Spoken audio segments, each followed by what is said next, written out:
Hey folks, I wanted to take a few moments to catch you up a little bit on what we've been working on in AP Lang. In truth, it's been a little too long since we've had an opportunity to do that. And so I wanted to let you know where we've been, as well as where we are headed next. All of which should help us think about how you can best help your student navigate AP Lang. So I want to start by kind of working backwards a little bit.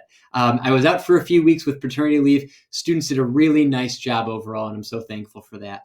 As soon as I came back, we did some conferencing before Thanksgiving. I love doing conferencing. It's a big part of this class, but normally those conferences are for a grade, and we'll talk about that actually at the end of the video.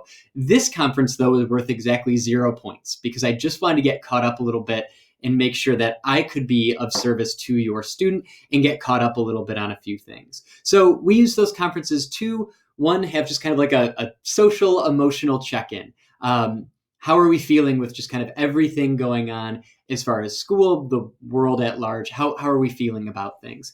Then we also got caught up on, while I was out, what was making sense, what was not, and then taking some time to try and kind of bridge any gaps that we needed to address any and all points of confusion. And I think we were able to do that. The other thing that we were able to do is we were able to create some writing goals. I asked your students to create 1, 2, or at most 3 really specific goals that they wanted to work on. I think any more than that, it feels like too much to do well.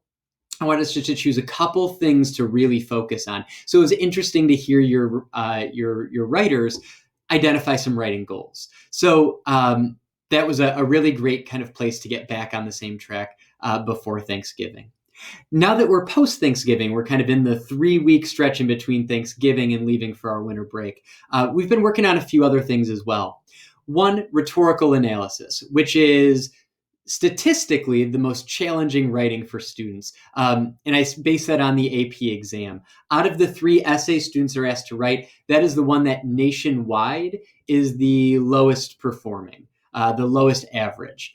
And so that's where we put a lot of our time and energy. And in truth, we've actually been working on this all semester, even if we haven't called it rhetorical analysis. We've been doing a lot of the work that then lended itself into that.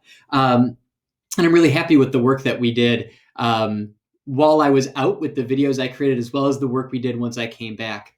But the task itself is brutal, to be honest. It's 40 minutes to read an essay or a letter or an editorial, and then to write a full essay. 40 minutes to do all of that. It's brutal. But because we've been doing some really nice work, I'm really happy with where we're at.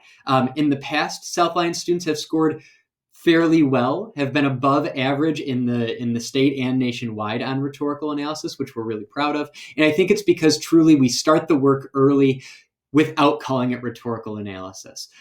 We've been reading like a writer, and your students can tell you more about what that means. But because that task is brutal, we did give it a go last Thursday or Friday, depending on which day your student is working with me. We put 40 minutes on the clock.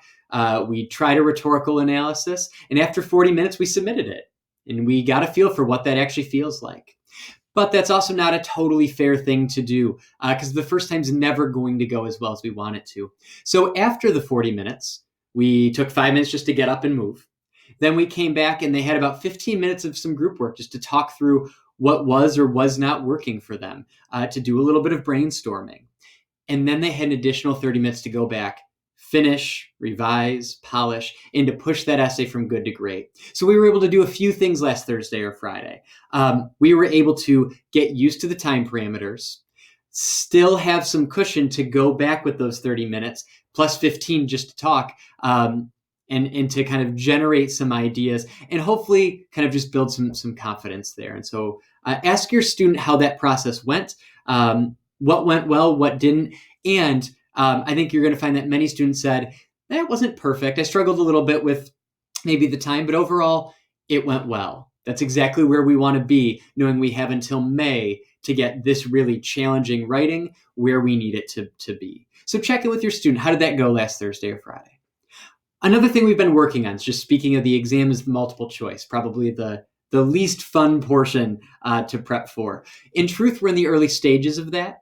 We've just started familiarizing ourselves with the types of passages and questions that we see on that. Why did we wait so long to get started on the multiple choice portion. In truth, it's because I'm more worried about the quote unquote real work that we're doing as good readers and writers. And if we do that well, those skills transition over to multiple choice really easily. All of this work on rhetorical analysis helps because 2 of the 5 passages for multiple choice are rhetorical analysis. They're just multiple choice version. The other 3 are writing versions in which we are being good writers and good editors and making writing choices. We've been working on those. So if we do those things well naturally, that translates to the multiple choice really easily. Now, do we need to familiarize ourselves with just some structural things, the types of questions we get asked? Of course. But if we do the real work first, that's an easier process. But know that we've started it, it becomes a bigger emphasis in second semester. Last but not least, what's ahead? What are we doing this week and next week? We talked about conferencing and how that's really important. That is our focus for this week and next week. Ask your student when they're conferencing with me. And we're conferencing on our notebooks and how our students are working to build their contextual pools. What do we mean by that? The AP College Board can ask them to write an argument essay on any subject. They've been all over the board. But ultimately, they have to make an argument about whatever it is. How do they do that? Well, it really helps if they've built up their contextual pools. If they have a lot of context to pull from, if they know about a lot of different subjects. So yes, we want to chase after our passions and have a lot of depth to our knowledge. We also want breadth. That's helpful too, to know a little bit about a lot of things. And so we've been working to do that through reading interesting texts, watching interesting TED Talks, listening to interesting podcasts, and giving them ownership of finding those, because that's really important beyond AP, is to be good consumers and to stay educated. They've been working really hard to do that. And so the notebooks are a chance for them to show off all of the work they've done in their contextual pools. But they're not only showing what it is they've read or watched or listened to, but they've been writing from those texts. They create argument-style questions mirrored after the AP exam, and then they do a writing. And they're trying to use some different structures instead of a 5-paragraph essay, or instead of just writing a paragraph summarizing. They're trying something like the diamond structure, where they start with themselves, broaden out to wider implications, and then bring it back home. They're trying a problem solution essay, where they establish a problem, give evidence the problem exists, and then come in and say, so here's what we have to do better. They're trying the CFC model, in which they're taking a look at something where we seem to have kind of a common understanding, and at first glance, it appears to be true, but if we take a closer look, it's more complex than we realize. We're playing with these structures in our notebooks too, which is great. It's exactly how we grow as readers, writers, and thinkers, and build confidence to do some of these big writerly moves when it really matters. This is our play space. Speaking of that, it's also been an emphasis on vocabulary. We've been working to become word nerds, as cheesy as that is. We want to improve our vocab. But we also know data shows that me giving them a list of vocab words and asking them to memorize it isn't nearly as effective as we want it to be. So we've been focusing on finding real words that real writers use when they are making arguments. What are the words and phrases they use? It's not about 7-syllable words that no one's ever heard of before. It's about the right words in the right spots. It's about using interesting phrasing in the right spots. So we've been collecting those and trying to use those in our own writing. That's the process students have been working on. So ask your student. It's a great place to have a conversation at some point this week about AP Lang. Ask to see their contextual pools, or ask them to give you the pitch that they're going to give me. They're giving it to me at some point this week, or if not, early next week. So what is that pitch they're giving me? How are they spending their 10 to 15 minutes walking me through their notebook? They should be able to do that with you. And it's also a great chance just to be like, that sounds interesting. Tell me more about that TED Talk. Tell me more about that article. That's a great, great check-in. 1, to go ahead and see how well they're comprehending things. And 2, it's just a great way to go ahead and start having some conversations about what your student's working on, because it's way more than just sitting behind a computer screen.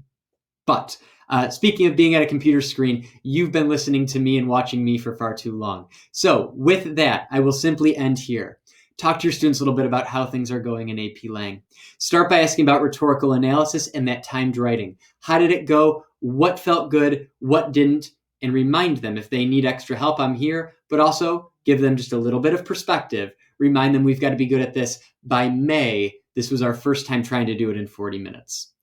Then talk about those contextual pools. They're conferencing with me this week or early next week. What have they been reading? What have they been watching? What have they been listening to? And how are they writing from it? Folks, thanks so much for all your help. Thanks for all the support that you're giving to your students. It's very much appreciated. And if I can be of any extra help to you or your student, please don't hesitate to reach out, and I'll get back to you as soon as possible. And we can always correspond via email, or we can hop on a Google Meet, just like this, or like at parent-teacher conferences. Folks, have a great week. Check in with your students, and I appreciate your time and all of your energy. Thank you.